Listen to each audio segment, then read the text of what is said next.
Well, let's have a very, very uncomfortable conversation. It feels like we're all going to get to a point where we're going to have to produce a COVID-19 vaccine passport to simply gain access to some public spaces or events. We aren't there, but it looks like it's moving that direction. Several organizations and prominent individuals expressing their support for mandatory vaccinations. But it's such a grey area, isn't it? The Right to Know campaign, not happy at all that some companies, there's reports of this, some companies are forcing people to vaccinate. Right to Know's Dale McKinley. Hello to you, Dr. McKinley. It's always a pleasure having you on eNCA. It almost feels like right now we're almost politely saying, go get the vaccine, it's a good thing to do. But what we're really getting to is a point where we're going to say, if you don't, you can't get a job, you can't go to the shops, you can't get your kids into school. That's where this feels like it's starting to go. It sounds, to me, like coercion. Well, I think, yeah, as we say, it's a difficult conversation. I don't think we're there yet. Government has been making, as you say, noises in this direction, encouraging people, obviously, to get vaccinated.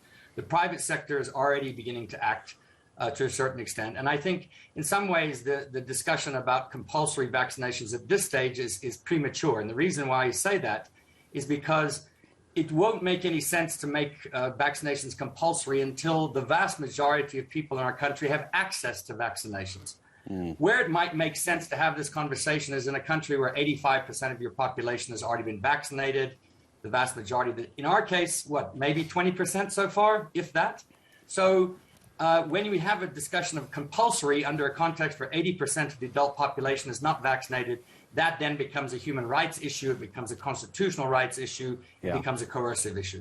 We're going to talk about the companies that you've been reporting on. You've seen these reports of companies forcing employees to take vaccines. Before we get to that, though, that's my next question. I'm curious to get your thoughts on this, though. What is the process, do you think, when it comes to trying to get through various mechanisms? You're talking about only once we reach 85%, for example. But with our vaccine hesitancy at the moment, there's been talk of, and it hasn't happened, talk of putting into place a position of you can only buy alcohol if you're vaccinated. You can only go to sporting events if you're going to get vaccinated. Could this be used as a carrot, in a way, to push up the vaccination rate? Absolutely. I mean, we've seen in other countries, the United States, where they're actually offering lottery tickets, or they're offering gifts. They're trying to offer all sorts of incentives. I don't think that's necessarily a bad incentive, as long as it's not, as long as people feel as though, you know, I mean, if you want to go into, we saw the other day with the UEFA Champions League and the Premier League in the UK, 70,000 people in Old Trafford, for example. If people want us to get back to a situation where we can go watch our soccer games, where we can go to large-scale funerals and these other kinds of things, then the message, which is a scientifically backed message, is let's get vaccinated. So I think that's a good message. The question is, when does it come to a point where people say, okay, now we're going to make sure that you have to do that in order to attend these events? And I think we're going to get to that point sooner or later. Well, if you're a Manchester United fan, one of the 70,000, you would have been very upset with that loss against Chelsea. Rather watch it from home, turn the TV off. Doctor, before I let you go, we need to talk about this report where that you've been hearing companies forcing people. This is where the word forced starts getting loaded. One, are they being forced or are they being told, you don't get the jab, you can't come to work, but it's kind of your choice? Which is it? Well, I think we're in a gray area where certainly our legislation is not clear, but private companies claim that if, for example, let's say healthcare providers, entertainment, service providers, they're saying, look, if you come in and you're not vaccinated, you're exposing the rest of our workforce to COVID. And so we have a duty to the rest of our workforce, the majority possibly, who are vaccinated. So I think what we're going to see is we're going to see legal cases being brought.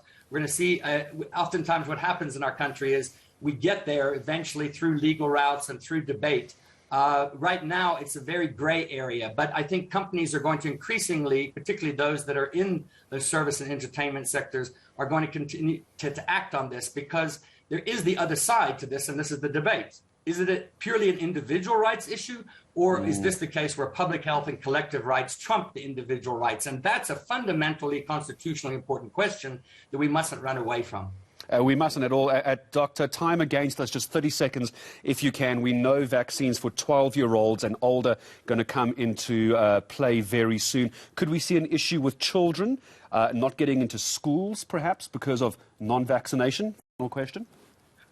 I think we're a long ways away from that, but I think if we look at other countries, yes, there will come a point in time where children will be involved in this debate too, because it's not going to be just an adult issue. So yes, we will get there, and I hope that when we do get there, the vast majority of our country will be vaccinated. It's the right thing to do. It's the good thing to do. And the question is whether or not people are going to listen or whether they're going to be forced to eventually. Yeah, I'm afraid it's still very grey for most of us in the country, but always a pleasure. Right to know is Dr. Dale McKinley shedding some light on this grey area about a vaccination passport, simply to go and live your normal life.